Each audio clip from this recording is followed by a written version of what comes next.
Hello बच्चों, कैसे हो। आज हम इंडियन इकोनॉमी को कंप्लीट करेंगे वन शॉट में, जिसमें हमारे कीवर्ड रहेंगे पूरी कंप्लीट इंडियन इकोनॉमी के, जहां पर हमारे सारे के सारे जो एमसीक्यू हैं या वन वर्ड जो क्वेश्चन आएंगे वो सारे इसमें कवर हो जाएंगे। ओके, तो लेट मी स्टार्ट। अभी हम स्टार्ट करते हैं, चलो स्टार्ट करते हैं। तो चैप्टर नंबर फर्स्ट से स्टार्ट कर रहे हैं हम। चैप्टर नंबर फर्स्ट के अंदर हमारा आता है battle of Plassey. Battle of Plassey बेटा कब आया था? 1757 के अंदर। उसके बाद हमारा आता है डेथ रेट। डेथ रेट हमारी 44,000 थी। बर्थ रेट हमारी क्या थी? 48 पर 1000। और उसके बाद इन्फेंट मोर्टेलिटी रेट 218 पर 1000 थी। ठीक है, और हमारी लिटरेसी रेट कितनी थी? 16%। कितनी थी ओनली हमारी लिटरेसी रेट? 16%। और 7% हमारी फीमेल लिटरेसी रेट थी। उसके बाद हमारा था year of great divide. The year of great divide के काफी बार क्वेश्चन पूछा गया है। The year of great divide, the year of great divide कब आया था? 1921 में। इसी को हम सेकंड ट्रांजिशन पीरियड भी बोलते हैं। Second transition period 1921, the year of great divide. ठीक है, उसके बाद हमारा आता है कि जो नेशनल इनकम थी, नेशनल इनकम को कैलकुलेट करने का जो श्रेय जाता है वो काफी इंपॉर्टेंट क्वेश्चन है, जिसके अंदर सबसे इंपॉर्टेंट जो श्रेय जाता है वो वीके आर्मी राव का है। ठीक है, फर्स्ट ऑफिशियल सेंसस हमारी कब आई थी? 1881 के अंदर फर्स्ट ऑफिशियल सेंसस कब आई थी? 1881 के अंदर आई थी। उसके बाद हमारा आता है जो रेलवे है, रेलवे इंट्रोड्यूस कब की गई थी? रेलवे इंट्रोड्यूस की गई थी 1850 के अंदर, 1850 के अंदर। और रेलवे चलाई कब की गई थी? रेलवे स्टार्ट कब हुई थी? 1853 के अंदर। और मुंबई टू थाने स्टार्ट की गई थी। ठीक है, 34 किलोमीटर थी, इसका जो डिस्टेंस था वो 34 किलोमीटर था। मुंबई टू थाने चलाई गई थी। तो क्वेश्चन ये आता है कि रेलवे स्टार्ट कब हुई? तो रेलवे स्टार्ट हुई थी 1853 के अंदर। और रेलवे इंट्रोड्यूस कब हुई थी? 1850 के अंदर।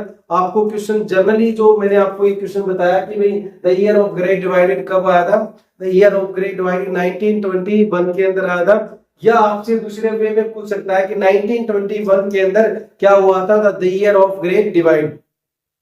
उसके बाद हमने पढ़ा कि हमारी जो बर्थ रेट है वो 48 पर 1000 और डेथ रेट थी हमारी 40 पर 1000। इन्फेंट मोर्टेलिटी रेट थी हमारी 218 पर 1000। जो लिटरेसी रेट है हमारी जो 1947 में थी, लिटरेसी रेट वो 16% थी। और फीमेल लिटरेसी रेट थी 7%। ठीक है, तो आपको याद रखना है जो हमारी बर्थ रेट 48 पर 1000, हमारी डेथ रेट 40 पर 1000, हमारी इन्फेंट मोर्टेलिटी रेट 218 पर 1000, हमारी जो लिटरेसी रेट है वो 16% थी, हमारी फीमेल लिटरेसी रेट थी वो 7% थी। ठीक है, ओके। उसके बाद हमारा क्वेश्चन, जो मेन क्वेश्चन जो आता है वो what are the major benefits by britisher in India 1947, कि वो कौन से जो अंग्रेज हमें फायदे छोड़ के गए थे उनमें सबसे ज्यादा रेलवेज का था। उसके बाद बेटर एडमिनिस्ट्रेशन डिपार्टमेंट, उसके बाद कम्युनिकेशन डिपार्टमेंट, उसके बाद इंफ्रास्ट्रक्चर भी आप इसमें डाल सकते हैं। तो दीज आर द जो positive impact by britisher for India. Okay, ये हमारे इंडिया के लिए जो पॉजिटिव इंपैक्ट जो ब्रिटिशर द्वारा दिए गए थे, ये क्वेश्चन आता है। उसके बाद क्वेश्चन इसमें ये भी बनता है कि एग्रीकल्चर कैसी थी हमारी एट दैट टाइम। तो इंडियन एग्रीकल्चर सिस्टम हमारा क्या था उस टाइम पे? कमर्शियलाइजेशन ऑफ एग्रीकल्चर था और लैंड रेवेन्यू सिस्टम था, जिसको हम क्या बोलते हैं? लैंड टेंडर सिस्टम भी बोलते हैं। एग्रीकल्चर हमारी ज्यादा डेवलपमेंट नहीं थी, लैक ऑफ इरिगेशन फैसिलिटी थी, lack of high yielding seeds थे। ठीक है, लैक ऑफ टेक्नोलॉजी थी, लैक ऑफ प्रोडक्टिविटी। ठीक है, these are the lacking in agriculture sector. तो ये हमारे एग्रीकल्चर सेक्टर के अंदर आते हैं। ठीक है, उसके बाद जो हमारा इंडस्ट्रियल सेक्टर होता है, इंडस्ट्रियल सेक्टर के अंदर बच्चों मैं आपको बताता हूं जो स्मॉल स्केल इंडस्ट्री थी बेटा, उसके अंदर इंडस्ट्रियल सेक्टर के अंदर स्मॉल स्केल इंडस्ट्री को डिके किया गया। डिके मींस उसका पतन किया गया। उसका एक मेजर कारण क्या था कि हमारी tariff discrimination policy. Discrimination policy क्या होती है कि tariff discrimination policy adopt by britisher in India 1947 कि 1947 से पहले अंग्रेजों ने क्या पॉलिसी अपना रखी थी कि टैरिफ डिस्क्रिमिनेशन पॉलिसी। मींस क्या हुआ कि अंग्रेज क्या करते थे, अंग्रेज यहाँ से रॉ मटेरियल लेके जाते हैं, ब्रिटिशर यहाँ से रॉ मटेरियल लेके जाते हैं और रॉ मटेरियल के ऊपर कोई भी टैक्स नहीं, नो टैक्स, और वहां से finish goods machine made product बना के इंडिया में बेच दे, देन उसके ऊपर भी कोई टैक्स नहीं। बट अगर इंडियन कोई भी व्यक्ति अगर क्या है किसी अदर कंट्री के अंदर अपना कोई स्मॉल स्केल प्रोडक्ट या आप ये कह सकते हैं हैंडमेड प्रोडक्ट अगर कहीं बेचता है तो उसके ऊपर क्या है हैवी टैक्स इंपोज किया जाता था। तो ये थी हमारी टैरिफ डिस्क्रिमिनेशन पॉलिसी। मींस अंग्रेज क्या करें, यहाँ ब्रिटिशरों ने क्या किया, यहाँ से रॉ मटेरियल लेके गए, नो टैक्स, वहां से फिनिश गुड्स यहाँ बेचा, नो टैक्स। बट अगर कोई इंडियन कोई अदर कंट्री के अंदर कोई प्रोडक्ट बेचता है हैंडमेड तो वो हमारा क्या है उसके ऊपर हैवी टैक्स इंपोज किया जाता था, जिस वजह से हमारी जो हैंडीक्राफ्ट इंडस्ट्री है बेटा वो धीरे धीरे क्या होती चली गई, उनका डिके होता चला गया। दूसरा जो हमारी इंडस्ट्रियल सेक्टर था उसके अंदर क्या था कि जो रॉ मटेरियल था वो यहाँ से लेके जाते, ठीक है, रॉ मटेरियल के अंदर हमारा जो था कॉटन था, इंडिगो था, ठीक है, को इंडिगो काफी यूज किया जाता था ब्रिटेन के अंदर, ठीक है, वहां पर ब्रिटेन के अंदर डाइंग के लिए, ब्लीचिंग के लिए जो है इंडिगो यूज किया जाता था, कॉटन का प्रयोग किया जाता था ताकि मशीन मेड प्रोडक्ट इंडिया में बेच सकें, ठीक है। तो इस तरीके से हमारे जो इंडस्ट्रियल सेक्टर था वो ज्यादा डेवलपमेंट नहीं था। मेजर रोल क्या था उसके ऊपर, मोनोपोली जो है अंग्रेजों की थी, ब्रिटिशर की थी। तो ये हमारी एक लैकिंग थी इसमें इंडस्ट्रियल सेक्टर के अंदर। और उसके बाद हमारा जो है फॉरेन ट्रेड हमने पढ़ा, फॉरेन ट्रेड हमारा क्या था, एक क्वेश्चन यहाँ पे आता है बीओटी है, बैलेंस ऑफ ट्रेड क्या था हमारा, सरप्लस बैलेंस ऑफ ट्रेड था। सरप्लस बैलेंस ऑफ ट्रेड क्या होता है, export is greater than import, export is greater than import, यानी कि एक्सपोर्ट ज्यादा था, इंपोर्ट कम था। Surplus trade balance of trade था। ये कैसे था कि यहाँ पर ब्रिटिशर क्या करते थे, यहाँ से लेके जाते रॉ मटेरियल चीप रेट के ऊपर, तो यहाँ से हमारे लिए तो क्या हो गया, वो एक्सपोर्ट हो गया। बट मशीन मेड प्रोडक्ट क्या है, हाई प्राइस के ऊपर इंडिया के अंदर बेचते थे, तो इंपोर्ट हमारा क्या कम होता था, एक्सपोर्ट ज्यादा होता था। तो कई बार एग्जाम में ये पूछा जा सकता है कि at the time of during the British colonial period के अंदर हमारा बैलेंस ऑफ ट्रेड क्या था, वो हमारा क्या था, सरप्लस बैलेंस ऑफ ट्रेड था। ओके, पॉजिटिव इम्पैक्ट हमारा जो है डेमोग्राफिक प्रोफाइल के बारे में भी मैंने आपसे बात की, ठीक है। उसके बाद हमारा फॉरेन ट्रेड, उसके बाद इंडस्ट्रियल सेक्टर और एग्रीकल्चर सेक्टर, ये हमारा पूरा इस चैप्टर के अंदर कवर करता है, ठीक है। तो इसके अंदर आपके क्या है क्वेश्चन जो बनते हैं वो आपके क्या बनते हैं, रेलवे का क्वेश्चन बनता है, रेलवे इंट्रोड्यूस कब हुआ 1850 के अंदर, उसके बाद the year of great divide 1921 के अंदर, उसके बाद आपका क्या है death rate, birth rate, infant mortality rate 280 per thousand, literacy rate 16%, female literacy rate 7%, ठीक है। तो ये हमारे कीवर्ड्स इसमें से बनते हैं फर्स्ट चैप्टर में से। ओके, हम स्टार्ट करते हैं चैप्टर नंबर 2 से, ठीक है। चैप्टर नंबर 2 के अंदर हमारा जो है इंडियन इकोनॉमी 1950 से लेकर 1990 तक, यानी कि आफ्टर इंडिपेंडेंस और टिल 1990 तक हमारी इंडियन इकोनॉमी कैसी थी उसके बारे में बात करेंगे। तो इकोनॉमिक प्लानिंग सबसे पहले आता है। इकोनॉमिक प्लानिंग के अंदर हमारा इकोनॉमिक प्लानिंग जो है कब स्टार्ट हुई इकोनॉमिक प्लानिंग। इकोनॉमिक प्लानिंग के लिए जो है हमारा फर्स्ट 5 ईयर प्लान जो है 1951 से 1956 तक स्टार्ट रही। फर्स्ट 5 ईयर प्लान जो है 1 अप्रैल 1951 टू 31 मार्च 1956 और सेकंड जो फर्स्ट 5 ईयर प्लान का हमारा ऑब्जेक्ट क्या था बच्चे, वो था हमारा to promote the agriculture sector. Harrod Domar model पर आधारित थी। ये किसके ऊपर बेस्ड थी, हेरोल्ड डोमर मॉडल के ऊपर बेस्ड थी, और जिसके अंदर हमारा मेन ऑब्जेक्ट क्या था, to promote the agriculture sector. Okay, second जो 5 ईयर प्लान थी वो 1 अप्रैल 1956 टू 31 मार्च 1961 थी। सेकंड जो 5 ईयर प्लान थी उसका मेन ऑब्जेक्ट था to promote the heavy industrial sector, to promote the heavy industrial sector को प्रमोट करना था, यानी कि इंडस्ट्रियल सेक्टर को प्रमोट करना। उसके अंदर बहुत सारी कंपनियां एस्टेब्लिश की गई थी अलग अलग देशों की सहायता से, जैसे रशिया की सहायता से, ठीक है। तो अलग अलग देशों से उनकी क्या है लेके बड़ी इंडस्ट्री सेटअप की गई थी, तो promote the heavy industry the major object of second 5 year plan, ठीक है। ये किस मॉडल पे आधारित थी? पीसी महालनोबिस। पीसी महालनोबिस एक व्यक्ति का नाम था, तो बहुत अच्छे इकोनॉमिस्ट रहे हैं, ठीक है, जो आर्किटेक्ट थे इकोनॉमिक प्लानिंग के। कई बार ये क्वेश्चन भी आ जाता है, who is the architect of economic planning? Architect कौन थे इकोनॉमिक प्लानिंग के? पीसी महालनोबिस थे। और आर्किटेक्ट जो पीसी महालनोबिस थे यही सेकंड 5 ईयर प्लान के क्या है हमारे मॉडल भी रहे हैं। इन्होंने मॉडल तैयार किया सेकंड 5 ईयर प्लान का। उसके बाद थर्ड हमारी इकोनॉमिक प्लान 5 ईयर प्लान आती है 1 अप्रैल 1961 टू 31 मार्च 1966 तक। बट ये क्या है ज्यादा क्या है नहीं चल पाई थी, कि आपको पता है कि 1962 के अंदर हमारा जो है पाकिस्तान चाइना के साथ युद्ध हो गया था, और 1965 में पाकिस्तान के साथ युद्ध हो गया था, और 1966 के अंदर ड्रोट, बहुत बड़े लेवल पर ड्रोट आ गया था, जिसकी वजह से हमारे पास इतना फाइनेंशियल पोजीशन साउंड नहीं थी। तो हमें कुछ सालों तक हमें क्या है उसको इकोनॉमिक प्लानिंग को क्या ड्रॉप करना पड़ा, जिसको हम प्लान हॉलीडे के नाम से जानते हैं। क्या जानते हैं बच्चे? Plan holiday. It's very important question. Plan holiday कब आया था? 1966 से लेकर 1969 तक। 1966 से लेकर 1969 तक के टाइम को हम क्या बोलते हैं? प्लान हॉलीडे बोलते हैं। एक क्वेश्चन ये भी आता है कि प्लानिंग जो कमीशन होता है वो कब स्टैब्लिश हुआ था? एग्जैक्ट डेट पूछ लेता है प्लानिंग कमीशन की।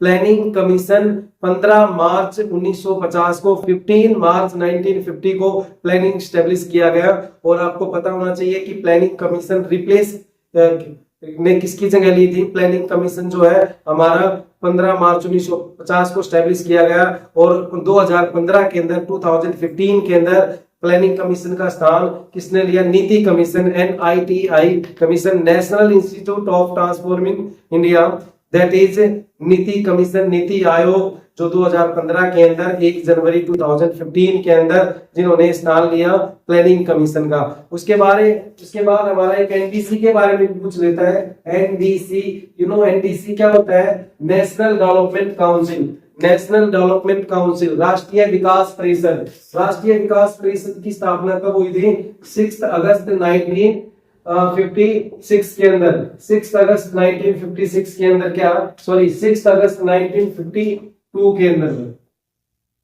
6 अगस्त 1952 के अंदर क्या है बच्चे? एनडीसी की, नेशनल डेवलपमेंट काउंसिल की स्थापना की गई थी। राष्ट्रीय विकास परिषद इसको हिंदी में बोलते हैं, ठीक है। राष्ट्रीय विकास परिषद की स्थापना 6 अगस्त 1952 को, और प्लानिंग कमीशन की स्थापना 15 मार्च 1950 को, ठीक है, स्थापना की गई। और नीति कमीशन जो रिप्लेस किया गया वो हमारा था 1 जनवरी 2015 को रिप्लेस किया गया।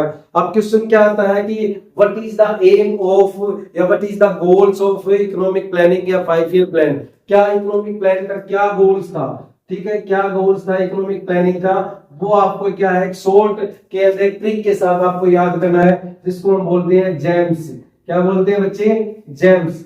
James, G for growth, E for equity, M for modernisation, और self for self reliance. S for क्या होता है? Self reliance. यानी कि G फॉर ग्रोथ, और हमारा E for equity, M for modernisation, और S for self reliance. This is the goal of 5 year plan या इकोनॉमिक प्लानिंग का क्या हमारा गोल था, ठीक है। तो ये हमारे क्वेश्चन से कीवर्ड यहाँ से बनते हैं कि इसके अंदर हमारा बनेगा कि इकोनॉमिक प्लानिंग कब, कौन सी इकोनॉमिक प्लानिंग जो 5 ईयर प्लान है वो कहां से कहां तक चली, और प्लानिंग कमीशन कब स्टैब्लिश हुआ, NDC commission, national development council कब स्टैब्लिश हुआ। और तीसरा हमारा क्वेश्चन इसमें बनता है कि जो गोल्स है 5 ईयर प्लान का गोल्स है वो क्या था? वो हमारा जेम्स था, GEMS, growth, equity, modernisation and self reliance, ठीक है। उसके बाद हमारा आता है कि जो इंडस्ट्रियल सेक्टर के अंदर क्या हमारी 1950 के बाद और 1990 तक इंडस्ट्रियल सेक्टर हमारा क्या रहा,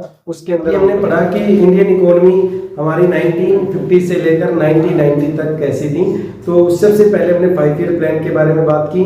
5 ईयर प्लान हमारी कौन सी थी, ठीक है, कब कब हमारी 5 ईयर प्लान की, और सबसे लास्ट में हमारी 12th 5 ईयर प्लान रही जिसका टाइम पीरियड था 2012 से लेकर 2017 तक। ओके, सबसे पहले हमने बात की इकोनॉमिक प्लानिंग। वो हमारी इकोनॉमिक प्लानिंग के क्या गोल्स थे, क्या ऑब्जेक्ट थे, वो हमने जेम्स के थ्रू किए, GEMS, growth, equity, modernisation and self reliance. उसके बाद हमने बात की कि जो इकोनॉमिक प्लानिंग है वो फेलियर क्यों रही, ठीक है, ये भी आपका क्वेश्चन पूछा जा सकता है, या क्या अचीवमेंट थी हमारी इकोनॉमिक प्लानिंग की, what is the achievement of economic planning, ठीक है, ये क्वेश्चन हमारा बनता है। उसके बाद हमारी इकोनॉमिक के लिए जो एग्रीकल्चर सेक्टर के लिए जो हमारी क्या क्या पॉलिसी आई, एग्रीकल्चर आपको पता है कि 75% जो है लगभग हमारा एग्रीकल्चर के ऊपर डिपेंड था हमारा ना।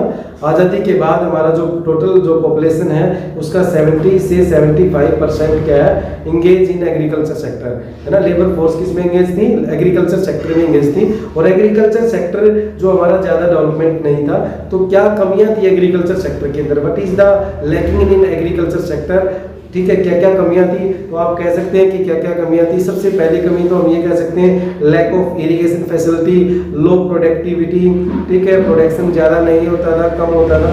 हमारे पास हाई यील्डिंग राइस सीड्स नहीं थे, ठीक, अच्छी वैरायटी के बीज नहीं थे। हाई टेक्नोलॉजी हमारे पास नहीं थी, ठीक है, पुरानी टेक्नोलॉजी से क्या है हमारी जो है प्रोडक्शन किया जाता था, यानी कि हल वगैरह से प्रोडक्शन किया जाता था, ये ट्रैक्टर वगैरह ये हमारे उस टाइम पर नहीं थे। तो हमारे एग्रीकल्चर सेक्टर था वो ज़्यादा डेवलपमेंट नहीं हो पाया। बट हमारा आपको पता है कि 1950 के बाद सबसे पहली जो economic plan 5 year plan I, उसका जो मेन ऑब्जेक्ट था वो क्या था कि एग्रीकल्चर को ही प्रमोट करना था।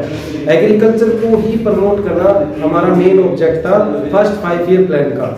बट सेकंड 5 ईयर प्लान को इंडस्ट्रियल सेक्टर को प्रमोट करना इसका सेकंड 5 ईयर प्लान का ऑब्जेक्ट रहा। तो उसके बाद हमारे जो गवर्नमेंट है, इंडियन गवर्नमेंट है, उसने एग्रीकल्चर की तरफ ध्यान दिया और 1966 के अंदर ग्रीन रिवॉल्यूशन इंडिया के अंदर आई।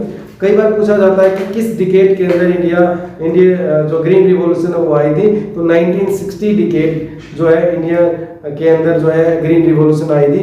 Who is the founder of green revolution in India, अगर इन इंडिया की बात करें तो इंडिया के अंदर MS स्वामीनाथन जो है क्या है हमारे ग्रीन रिवॉल्यूशन के फाउंडर थे, फादर ऑफ ग्रीन रिवॉल्यूशन। अच्छा, इन रिवॉल्यूशन की बात आती है तो मैं आपको एक बार सारे रिवॉल्यूशन के बारे में बता देता हूँ। ग्रीन रिवॉल्यूशन आपकी एग्रीकल्चर से संबंधित है।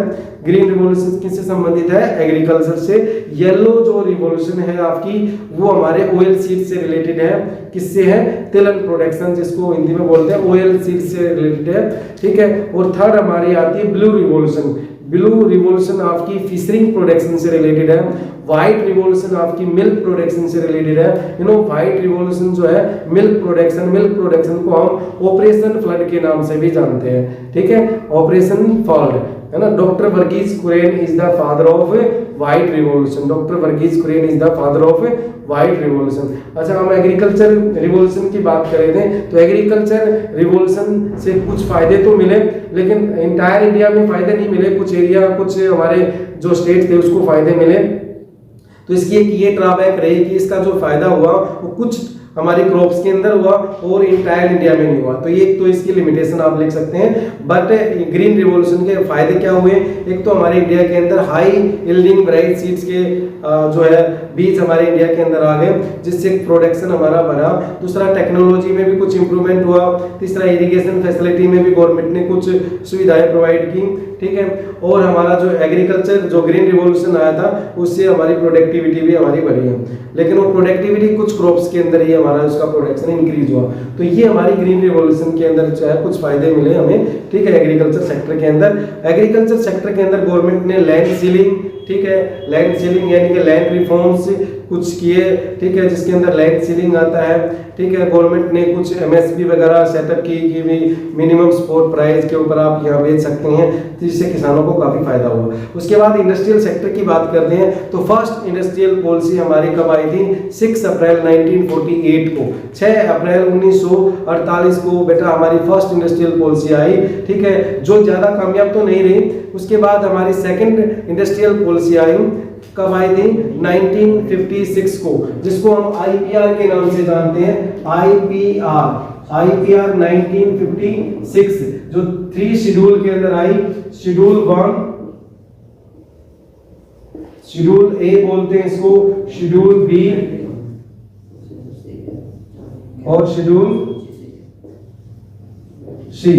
तो 1956 के अंदर ये इंपॉर्टेंट है, मैं आपको बता देता हूं बच्चे, ये क्या है हमारी इंपॉर्टेंट है, मोस्ट इंपॉर्टेंट है, कई बार एग्जाम में पूछा जाता है। लास्ट ईयर जो हमारा 2023 का एग्जाम 23-24 का जो सेशन था, ठीक है, 23-24 के सेशन के अंदर हमारा जो 24 में एग्जाम हुआ था इकोनॉमिक्स का, उसमें हमारा ये क्या क्वेश्चन आया हुआ था, आईपीआर 1956, ठीक है। Industrial policy resolution, IPR means industrial policy resolution, जो 1956 में आई थी, यानी कि इसी को हम सेकंड इंडस्ट्रियल पॉलिसी भी बोलते हैं। और फर्स्ट इंडस्ट्रियल पॉलिसी कब आई थी? फर्स्ट इंडस्ट्रियल पॉलिसी आपकी जो है, फर्स्ट इंडस्ट्रियल पॉलिसी आपकी कब आई थी? फर्स्ट इंडस्ट्रियल पॉलिसी आपकी आई थी बच्चे 6 अप्रैल 1948 को, 6 अप्रैल 1948 को हमारी क्या आई थी? फर्स्ट इंडस्ट्रियल पॉलिसी आई। और सेकंड इंडस्ट्रियल पॉलिसी जो 1956 के अंदर आई, जिसमें शेड्यूल ए, शेड्यूल बी, शेड्यूल सी, जिसमें शेड्यूल ए में हमारा पब्लिक सेक्टर इंडस्ट्री थी, शेड्यूल बी के अंदर प्राइवेट और शेड्यूल सी के अंदर पब्लिक और प्राइवेट दोनों को शामिल किया गया था। ओके, तो अब हम बात करते हैं चैप्टर नंबर 3 की। चैप्टर नंबर 3 के अंदर हमारे आते हैं न्यू इकोनॉमिक रिफॉर्म्स इन 1991। आपको पता है कि अभी हमने बात की कि 1990 तक हमारी इंडियन इकोनॉमी कैसी थी। फॉरेन ट्रेड भी हमने इसमें पढ़ा, फॉरेन ट्रेड था हमारा, क्या बोलते हैं इसमें, एग्रीकल्चर सेक्टर था, इंडस्ट्रियल सेक्टर था, ये सब चीजें हमने पढ़ी। और इसके बाद हम बात करें न्यू इकोनॉमिक रिफॉर्म्स इन 1991 के अंदर हमारी इकोनॉमिक पॉलिसी, चैप्टर नंबर 3 पे जाएंगे। चैप्टर नंबर 3 के अंदर हमारा न्यू इकोनॉमिक रिफॉर्म्स इन 1991। आपको पता है कि 1991 के अंदर by the need of new economic reforms, हमें 1991 के अंदर आर्थिक सुधार की क्यों आवश्यकता पड़ी है ना। आपको पता है कि 1990 तक 1990 तक इंडिया के अंदर पब्लिक सेक्टर का ज्यादा रोल था, यानी कि गवर्नमेंट का ज्यादा रोल था ना, गवर्नमेंट का ज्यादा होल्ड था, प्राइवेटाइजेशन नहीं था। तो गवर्नमेंट सेक्टर जो है वो इनकर्ड लॉसेज, गवर्नमेंट सेक्टर बेटा किस में चल रहा था? लॉस में चल रहा था। तो हमारे पास फाइनेंशियल पोजीशन इतनी साउंड नहीं थी, फाइनेंशियल क्राइसिस हम कह सकते हैं कि 1991 से पहले हमारे फाइनेंशियल क्राइसिस इंडिया के अंदर आए हुए थे, जिस वजह से हमें इंडिया के अंदर एक आर्थिक सुधार की आवश्यकता पड़ी। तो 1991 के अंदर हमारे न्यू इकोनॉमिक पॉलिसी आई, न्यू इकोनॉमिक पॉलिसी 1991। आपको पता है कि न्यू इकोनॉमिक पॉलिसी क्यों आई? अब क्वेश्चन सबसे पहले यही क्वेश्चन बनता है कि why the need of new economic policy in 1991। It's very very important question. मैं आपको बता रहा हूं बेटा, ये बहुत बार एग्जाम में क्वेश्चन पूछा गया है, अब की बार बहुत ज्यादा चांसेस हैं इसको आने के। तो न्यू इकोनॉमिक्स, हमारे न्यू इकोनॉमिक 1991 के अंदर हमें क्या आवश्यकता पड़ी? By the need of new economic reforms in 1991। तो सबसे पहला तो हमारा यही आता है कि हमारे फाइनेंशियल क्राइसिस थे, गवर्नमेंट ने डेब्ट इतना ले लिया था, हैवी बर्डन ऑफ डेब्ट, यानी कि गवर्नमेंट के ऊपर इतना बर्डन डेब्ट का हो गया था, लोन का इतना बर्डन हो गया था कि हमारे जो फाइनेंशियल क्राइसिस है, हमारे जो डेफिसिट है वो डे बाय डे हमारे बढ़ते जा रहे थे। Then we have to new economic reforms, है ना, we need the new economic reforms in 1991। Second ये भी आता है कि भाई हमारे जो फॉरेन रिजर्व थे वो हमारे क्या हो गए थे? बहुत कम रह गए थे, यू नो, कि 15 डेज की अगर हम इंपोर्ट सामान उस टाइम पे इंपोर्ट करते थे तो उसकी पेमेंट के लिए हमारे पास सिर्फ 15 डेज के लिए फॉरेन रिजर्व बचा हुआ था। थर्ड हमारा ये आता है कि जो इन्फ्लेशन जो प्रेशर है, इन्फ्लेशन रेट थी हमारी, जो महंगाई दर थी बच्चे, वो हमारी महंगाई दर क्या है 12% से 17% के बीच में चल रही थी। यानी कि 12 से 17% हमारी इन्फ्लेशन जो है रेट थी वो हमारी चल रही थी। यानी कि बहुत ज़्यादा महंगाई उस टाइम पर जो है हो चुकी थी। अफोर्ड जो है जो व्यक्ति है, जो जनरल पर्सन है, पुअर पर सेक्शन है, वो अफोर्ड नहीं कर पा रहा था, है ना। उसके बाद हमारा जो पब्लिक सेक्टर है वो बहुत ज्यादा लॉस में चल रहा था। पब्लिक सेक्टर का होल्ड था 1990 तक, और पब्लिक सेक्टर ही किस में चल रहा था, लॉस में चल रहा था। Public sector incurred losses, heavy incurred losses आप कह सकते हैं। तो पब्लिक सेक्टर लॉस में चल रहा था, इन्फ्लेशनरी प्रेशर था, और हमारा जो हैवी बर्डन ऑफ डेब्ट था, और आप ये कह सकते हैं कि भाई जो है जो पब्लिक इंटरप्राइजेस थे उनकी मैनेजमेंट अच्छी नहीं थी। Lack of public enterprises management, या मैनेजमेंट की जो है पब्लिक सेक्टर की वो अच्छी नहीं थी, ठीक है। इसी वजह से तो लॉस में चल रहे थे, आपको पता है। तो ये सब कारण थे जिसकी वजह से हमारे क्या है 1991 के अंदर हमें रिफॉर्म्स की आवश्यकता पड़ी। तो ये क्वेश्चन ये हमारा आता है कि न्यू इकोनॉमिक रिफॉर्म्स कब आया, ठीक है, 1991 के अंदर आया, ठीक है। और उसके बाद जो न्यू इकोनॉमिक रिफॉर्म्स आए, वो न्यू इकोनॉमिक रिफॉर्म्स किस किस सेक्टर के अंदर हुए? न्यू इकोनॉमिक रिफॉर्म्स हमारे बच्चे किस किस सेक्टर के अंदर हुए थे, ठीक है। इंडस्ट्रियल सेक्टर में हुए हमारे new economic reforms, foreign trade के अंदर हुए, फॉरेन ट्रेड को ही हम क्या बोलते हैं, एक्सटर्नल सेक्टर बोलते हैं, ठीक है। टैक्स रिफॉर्म्स हमारे हुए, ठीक है। उसके बाद हमारे फाइनेंशियल सेक्टर रिफॉर्म्स हुए कि आरबीआई का रोल बढ़ाया गया था प्राइवेट सेक्टर के अंदर। आरबीआई का जो आरबीआई प्राइवेट बैंक वो खोले गए थे, आरबीआई के रोल को इंक्रीज किया गया था। पहले रोल आरबीआई का लिमिटेड था, तो ये हमारे फाइनेंशियल सेक्टर के अंदर है। सेबी को भी प्रमोट किया गया था, एफडीआई को प्रमोट किया गया था ना। तो इस टाइप से हमारे क्या है ये रिफॉर्म्स हुए थे। तो industrial sector reforms, finance sector reforms, tax reforms, external sector reforms, ठीक है। और इसमें सबसे ज्यादा इंपॉर्टेंट जो क्वेश्चन है वो आपका क्या बनेगा, फाइनेंशियल सेक्टर रिफॉर्म्स और इंडस्ट्रियल। ये दो आप पक्का याद करके जाएंगे, financial sector reforms and industrial sector reforms. तो इंडस्ट्रियल सेक्टर रिफॉर्म्स के अंदर क्या क्या रिफॉर्म्स हुए थे आपको पता है कि एक तो जो लाइसेंस सिस्टम था उसको खत्म किया गया था, ठीक है। 5 industry to take the licence is compulsory, है ना।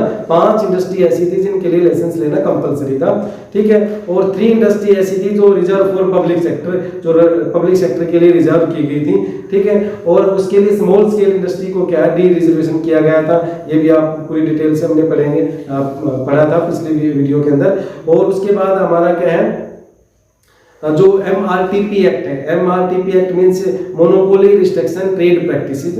मोनोपोली रिस्ट्रिक्शन ट्रेड प्रैक्टिसेस आपका कब आया था, 1969 में आया था, बट इसको रिमूवल कब किया था, 1991 के अंदर। यानी कि जब ये न्यू इकोनॉमिक रिफॉर्म्स आए तो monopoly restriction trade practices MRTP जो हमारा है, MRTP आया कब था, 1969 में, बट इसको क्या है खत्म कब किया गया था, इसको खत्म किया गया था, रिमूवल कब किया गया था आपका, रिमूवल जो है 1991 के अंदर किया गया था, ठीक है, MRTP एक्ट को।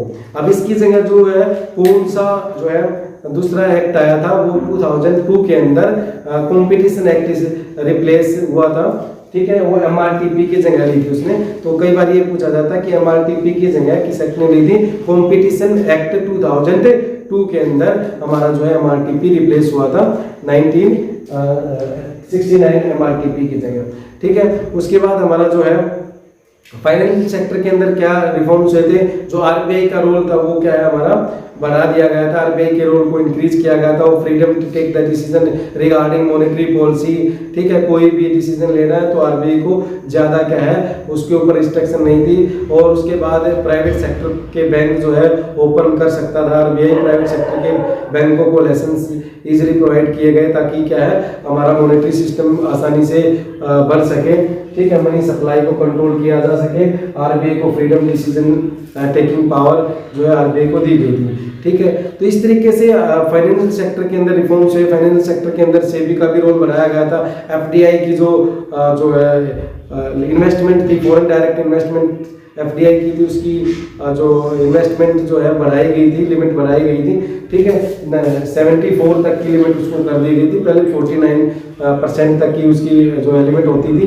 तो इस टाइप से हमारे फाइनेंस सेक्टर के रिफॉर्म्स हुए थे, ठीक है। एक्सटर्नल सेक्टर के अंदर, फॉरेन ट्रेड के अंदर भी हमारे रिफॉर्म्स हुए। फॉरेन ट्रेड के अंदर हमारा जो इंपोर्ट ड्यूटी थी उसको खत्म किया गया, ठीक है। जो एक्सपोर्ट ड्यूटी है उसको भी खत्म किया गया, यानी कि कम किया गया। इंपोर्ट ड्यूटी जो है हमारी जो है हैवी इंपोर्ट ड्यूटी की गई, बट रेस्ट ऑफ जैसे कोई हम टेक्नोलॉजी इंपोर्ट करते हैं तो उसके ऊपर नॉमिनल इंपोर्ट ड्यूटी लगेगी, और जो एक्सपोर्ट ड्यूटी थी वो भी बिल्कुल खत्म की गई थी, ठीक है। उसमें हमारे कुछ ऐसे सेक्टर थे जहाँ पर इंपोर्ट एक्सपोर्ट ड्यूटी लगाई गई थी। तो इंपोर्ट एक्सपोर्ट ड्यूटी था, उसका जो प्रोसीजर था वो भी ईजियर बनाया गया, ठीक है।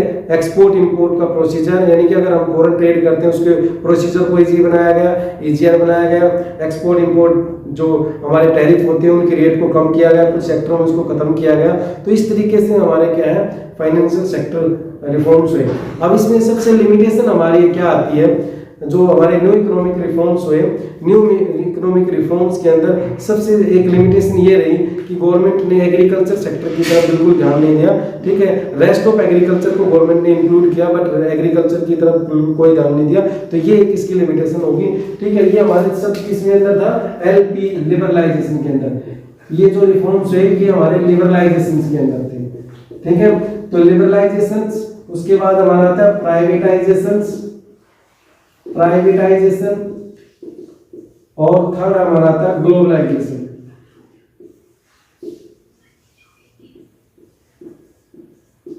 इसको हम क्या बोलते हैं, LPG की पॉलिसी। LPG की पॉलिसी कब आई थी, 24 जुलाई 1991।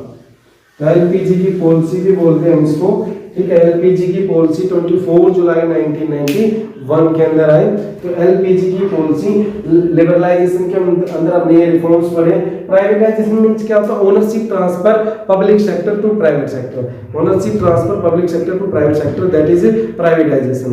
और हमारे ग्लोबलाइजेशन क्या होता है, integrated economy with rest of the world. Integrated Indian economy with rest of the world, that is globalisation. मतलब हमारे देश को केवल एक दो देशों के साथ ही ना करके, ट्रेड ना करके पूरे वर्ल्ड के साथ क्या ट्रेड, फ्रीडम ट्रेड करना, मतलब कोई रिस्ट्रिक्शन है उन रिस्ट्रिक्शन को हटाना, दैट इज ग्लोबलाइजेशन, ठीक है। तो these types of the policy हमारी LPG की पॉलिसी हम इसके अंदर पढ़ी हमने, ठीक है। और इनके जो चेयरपर्सन थे न्यू इकोनॉमिक पॉलिसी के, वो हमारे किसकी अध्यक्षता में की गई थी, डॉक्टर मनमोहन सिंह की अध्यक्षता के अंदर की गई थी।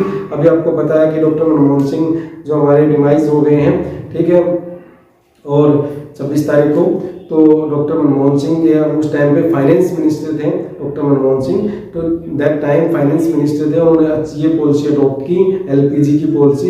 इससे इंडिया के अंदर काफ़ी पॉजिटिव इम्पैक्ट आए थे, क्योंकि जो ये पॉलिसी हमारी LPG के न्यू इकोनॉमिक रिफॉर्म्स हुए, इसी की वजह से टर्निंग पॉइंट था इंडियन इकोनॉमी का, ठीक है। इसके बाद इंडियन इकोनॉमी धीरे धीरे बूस्टअप होने लगी, धीरे धीरे बढ़ने लगी। तो ये इकोनॉमी हमारे लिए एक वरदान सिद्ध हुई थी, आपको बताया। तो यहाँ से जो क्वेश्चंस आते हैं, वो क्वेश्चन जो बनेगा बच्चे, वो हमारा by the need of economic reforms, ठीक है। दूसरा क्वेश्चन यहाँ से बनता है जो फाइनेंशियल रिफॉर्म्स और इंडस्ट्रियल सेक्टर रिफॉर्म्स, ये दो मेन जो क्वेश्चन है वो जो पूछे जाते हैं, ठीक है। और उसके बाद हमारे इसके फायदे तो बहुत सारे हुए थे, but is the importance of new economic reforms in India. से GDP भी बढ़ी थी हमारी, ठीक है। एम्प्लॉयमेंट जनरेशन हुआ, there is so many benefits for India, ठीक है। बहुत सारे फायदे हुए थे इससे, ठीक है। फाइनेंशियल सेक्टर भी बढ़ा था, प्राइवेटाइजेशन हुआ इससे, ठीक है। पब्लिक सेक्टर भी धीरे धीरे लॉस से उभरने लगा। तो ये बहुत सारे फायदे हुए थे, बट इसका एक लिमिटेशंस क्या रही, वो लिमिटेशंस क्या थी कि वो ये लिमिटेशन थी कि एग्रीकल्चर सेक्टर को नेग्लेक्ट किया गया। और सेकंड इसकी लैकिंग क्या थी कि जो मतलब ग्रोथ तो बढ़ी, ग्रोथ रेट तो बढ़ी, लेकिन उतनी नहीं बढ़ी जितनी एक्सपेक्टेशन की गई थी। बट इतना हो तो नहीं सकता ना एकदम से, हम कैसे ग्रोथ रेट को इतना बढ़ा सकते हैं, नहीं बढ़ा सकते। तो जितना भी हुआ वो फायदा ही हुआ था, मतलब बेनिफिट्स भी हुए थे इस इकोनॉमिक रिफॉर्म्स के। बट इसकी सबसे एक ड्रॉबैक हुई थी, वो थी हमारी लैक जो है इग्नोर किया गया था, एग्रीकल्चर सेक्टर को नेग्लेक्ट किया गया था। ये इसकी हमारी था, ठीक है। अब इसके बाद हम चैप्टर नंबर 4 को करेंगे। अब हम चैप्टर नंबर 4 की बात करेंगे, human capital formation, HCF। Human capital formation जो HCF है, human capital formation, it's related to human beings, है ना। हम दो कैपिटल की बात करेंगे इस चैप्टर में, एक ह्यूमन कैपिटल और एक हमारी फिजिकल कैपिटल है ना। फिजिकल कैपिटल भी क्या, we can see and touch, जिसको हम देख सकते हैं, छू सकते हैं, ये मार्कर हमारा क्या है, फिजिकल कैपिटल है। ये लेक्चर स्टैंड हमारा क्या है, फिजिकल कैपिटल है। ये बोर्ड हमारा क्या है, physical capital. But human capital V can't see and touch है ना, हम उसको देख नहीं सकते, नॉलेज को हम देख नहीं सकते ना। तो human capital formation means increase in skill, knowledge, expertise, experience, ठीक है, in human beings, human body है ना। जब आदमी के अंदर इंक्रीज हो जाते हैं स्किल, नॉलेज, ठीक है, ये सब एक्सपर्टाइज, एक्सपीरियंस, ये सब इंक्रीज हो जाते हैं, उसको हम बोलते हैं ह्यूमन कैपिटल फॉर्मेशन। तो ह्यूमन कैपिटल फॉर्मेशन और ह्यूमन कैपिटल फिजिकल कैपिटल के अंदर कई बार डिफरेंस भी आ जाता है। तो एक तो इनका डेफिनेशन का ही डिफरेंस हो जाता है ना। एक दूसरा, हमारा फिजिकल कैपिटल को मार्केट में बेच सकते हैं, बट ह्यूमन कैपिटल को हम बेच नहीं सकते है ना। तीसरा हमारा क्या है, जो ह्यूमन जो कैपिटल होती है वो हमारी इंटेंजिबल होती है, हम उसको देख नहीं सकते, छू नहीं सकते हैं। और जो फिजिकल कैपिटल होती है हम उसको छू सकते हैं और क्या है, देख सकते हैं। और फिर जो ह्यूमन कैपिटल होती है वो हमारे एग्जांपल ले सकते हैं कि स्किल, नॉलेज, एक्सपीरियंस, एक्सपर्टाइज। और जो फिजिकल कैपिटल होती है हमारी, वो हमारी मशीनरी है, जैसे ये लेक्चर स्टैंड है, ये बोर्ड है, ये मार्कर है, ठीक है, ये बिल्डिंग है, प्लांट है, मशीनरी है। दीज आर द क्या है, टेंजिबल या फिजिकल कैपिटल। अब बात आती है कि जो ह्यूमन कैपिटल फॉर्मेशन है, इसके मेजर सोर्सेज क्या है। मैं आपको बता रहा हूँ, it's very important. Sources of HCF, human capital formation. Human capital formation के क्या सोर्सेज हैं? इसके 5 पिलर हैं। पहला क्या है, expenditure on education. Second one, expenditure on health, expenditure on migration,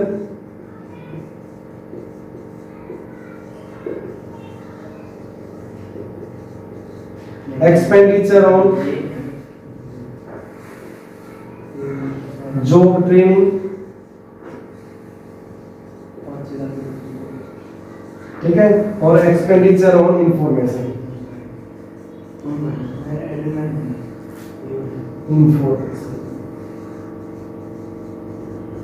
expenditure on education, expenditure on health, expenditure on migration, और expenditure on job training, expenditure on information. This is the 5 pillar of the HCF है ना। Human capital formation की ये 5 pillar हैं जो बहुत important है।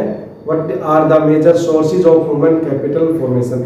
मतलब ह्यूमन कैपिटल फॉर्मेशन कैसे इंक्रीज हो, उसकी वो कौन से सोर्सेज हैं, वो कौन से तरीके हैं, कौन से कौन से मेथड हैं, जिससे हम क्या है ह्यूमन कैपिटल फॉर्मेशन को बढ़ा सकते हैं। उनकी स्किल, नॉलेज, हेल्थ को कैसे बढ़ाया जाए, that is the sources of human capital formation. उसके बाद इसमें आता है कि what are the major importance of human capital formation, कि हमने जो ह्यूमन कैपिटल फॉर्मेशन जो कि उसके क्या फायदे हैं, अगर हमारी स्किल बढ़ती है तो उससे क्या फायदे होंगे, हेल्थ स्वास्थ्य बढ़ेगा उससे क्या फायदे होंगे। देखो, अगर हेल्थ और एजुकेटेड पर्सन होगा प्रोडक्टिविटी ज़्यादा करेगा। स्किल पर्सन है, पढ़ा लिखा आदमी है, एजुकेटेड पर्सन क्या है, फिजिकल कैपिटल का ज़्यादा यूटिलाइजेशन करेगा, है ना। तो ये नहीं से क्वेश्चन आपके मतलब पॉइंट बन के आते हैं, तो यू कैन राइट की increase in productivity, increase in जो है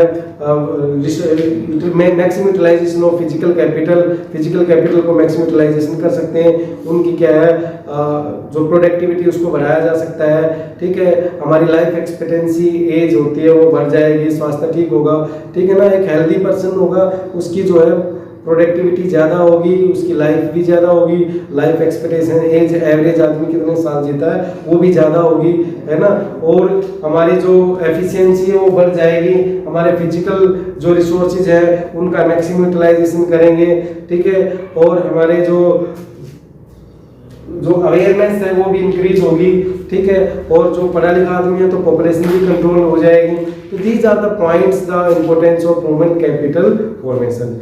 अब इसके अंदर इंपॉर्टेंस तो हमने पढ़ ली कि भाई हमारी HCF ह्यूमन कैपिटल फॉर्मेशन की क्या इंपॉर्टेंस है, बट हमने ये भी तो देखना है कि इसकी कमियां क्या है, कि हमारी जो ह्यूमन कैपिटल फॉर्मेशन है वो क्या उसके अंदर लिमिटेशन है या क्या उसकी डिमेरिट्स है, ठीक है। उसकी डिमेरिट्स क्या हो सकती हैं, उसके अंदर क्या क्या कमियां हैं।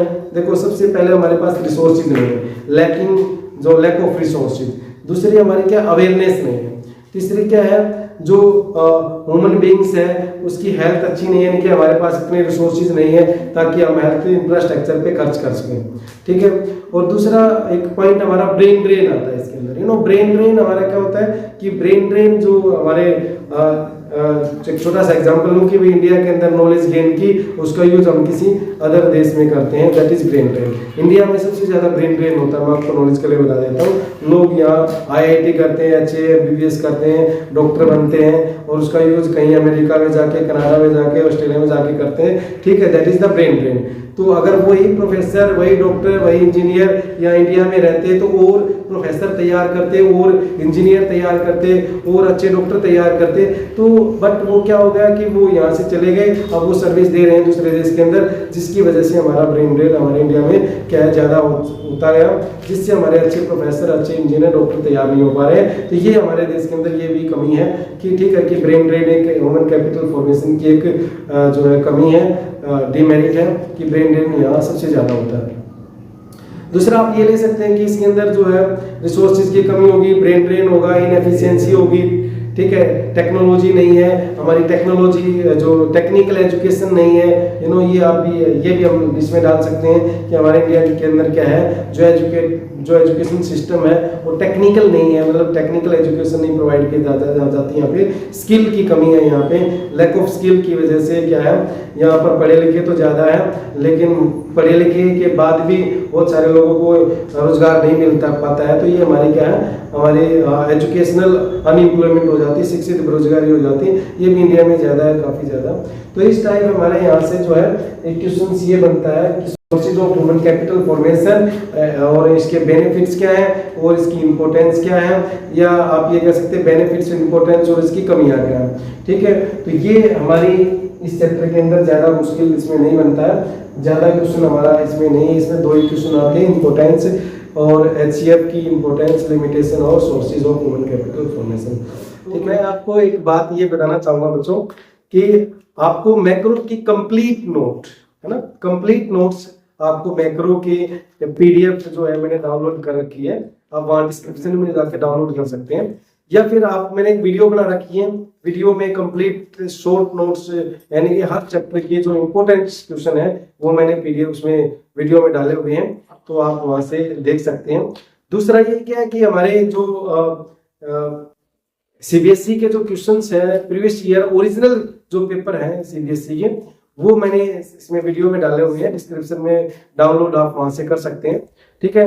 और सबसे ज्यादा मैं आपको ये कहना चाहूंगा बच्चों कि आप इस वीडियो को, जो हमारी पिछली वीडियो थी या ये वीडियो या शॉर्ट नोट्स की हैं, आप इनको अपने फ्रेंड सर्कल को ज्यादा से ज्यादा शेयर करिएगा ताकि एग्जाम का टाइम चल रहा है तो उनको भी फायदा मिल सके, ठीक है ना। ज्ञान को जितना बढ़ाते हैं उतना ही बढ़ता है, तो ये मत सोचना कि हमारे नंबर ज्यादा आएंगे, ठीक है। देखो कंपटीशन का जमाना, वो तो अच्छी बात है आपकी, बट ये भी है किसी और का फायदा हो जाए, तो आप अपना इस वीडियो को ज्यादा से ज्यादा शेयर कीजिएगा। Thank you, thanks a lot, bye.